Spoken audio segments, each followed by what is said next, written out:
नमस्कार दोस्तों, मैं हूं आपका दोस्त हिमांशु चौधरी।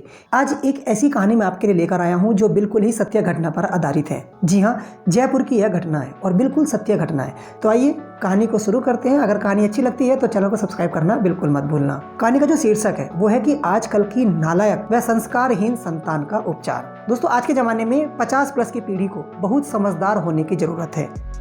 इस तरह के केस हर दूसरे घर में आपको देखने को मिल जाएंगे। मेरे एक दोस्त के माता पिता बहुत ही शांत स्वभाव के थे।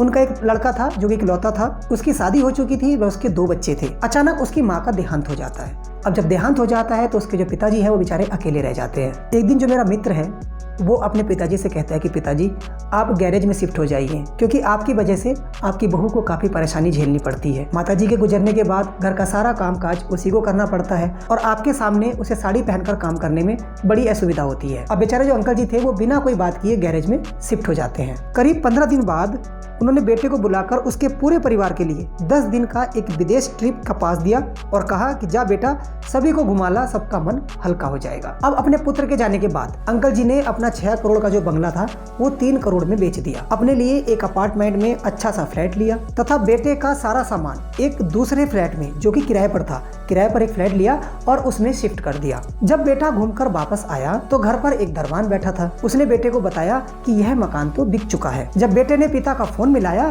तो फोन नंबर स्विच ऑफ आया। तो उसे परेशानी में देखकर वो जो दरबान था, गार्ड था, वो बोला, क्या पुराने मालिक को फोन कर रहे हो? उसके हाँ कहने पर बोला, भाई उन्होंने अपना नंबर बदल लिया है, आपके आने पर आपसे बात कराने की बोल गए थे और गार्ड ने अपने मोबाइल से उनका जो है नंबर लगा दिया। तो अंकल जी जो है उसे कहा कि भाई थोड़ी देर रुक, मैं वहीं आता हूँ। और थोड़ी देर में वहाँ पर एक कार आकर रुकी।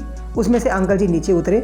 उन्होंने मेरे मित्र को उसके किराए वाले फ्लैट की चाबी देते हुए कहा कि यह तेरे फ्लैट की चाबी है, 1 साल का किराया मैंने दे दिया है, अब तेरी मर्जी है, जैसे रहना है वैसे रहे। और यह कहकर अंकल जी वहाँ से चले गए और मेरा जो मित्र था वो देखता रह गया। तो यह थी वो जयपुर की घटना। अगर आपके भी आसपास में ऐसी कोई घटनाएं आजकल हो रही हैं, क्योंकि आजकल ये ऐसी घटनाएं होना आम बात है, तो अगर ऐसी कोई घटना आपके आसपास भी दिख रही है तो प्लीज कमेंट करके बताइए। मैं हूँ आपका दोस्त हिमांशु चौधरी। फिर मिलूंगा किसी और कहानी के साथ। तब तक के लिए धन्यवाद।